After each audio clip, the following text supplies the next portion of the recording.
Monsieur le président,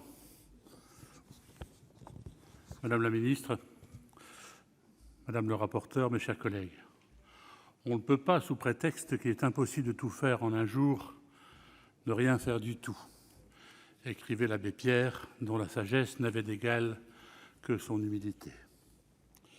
Le texte qui nous est soumis aujourd'hui pour approbation est une belle illustration de cette phrase. Cette proposition de loi modeste, mais utile, propose à chaque salarié volontaire d'offrir des jours de congé sous la forme de chèques-vacances aux soignants et au personnel médico-social qui ont démontré leur engagement au service de la santé des Français durant la période de confinement.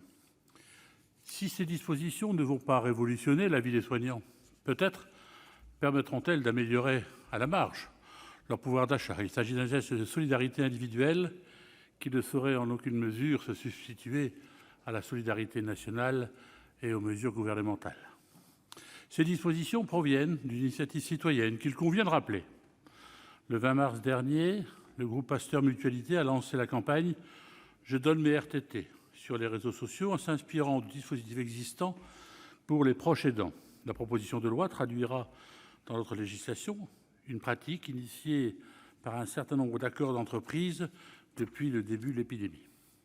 Ces initiatives sont de deux ordres. D'une part, une solidarité interne permettant aux salariés de s'entraider au sein d'une même entreprise pour réduire les conséquences de l'activité partielle.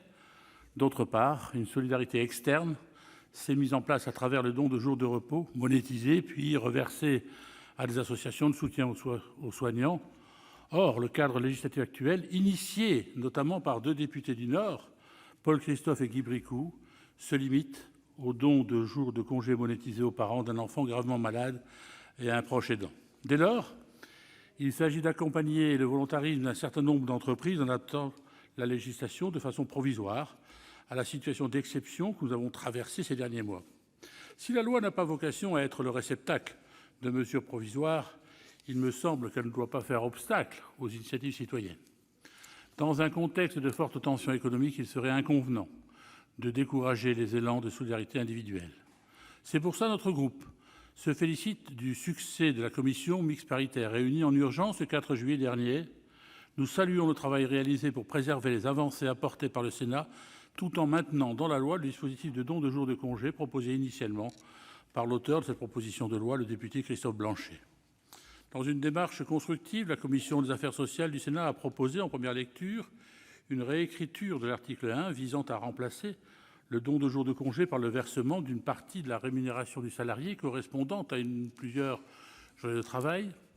Le dispositif final a préservé l'esprit initial de la proposition de loi en conjuguant les deux possibilités de don sous la forme de jours de congé et sous la forme d'un montant correspondant à la rémunération perçue au titre d'une ou plusieurs journées de travail.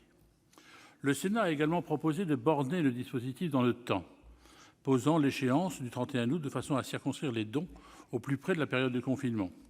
La commission mixte paritaire a préservé ce bornage temporel tout en étendant l'échéance du versement des dons au 31 octobre 2020, ce qui semble être un bon compromis pour laisser le temps aux salariés de s'adapter et s'approprier le dispositif. Enfin, il a été convenu de renvoyer les modalités de la répartition des dons à un décret simple afin d'accélérer l'application de la loi.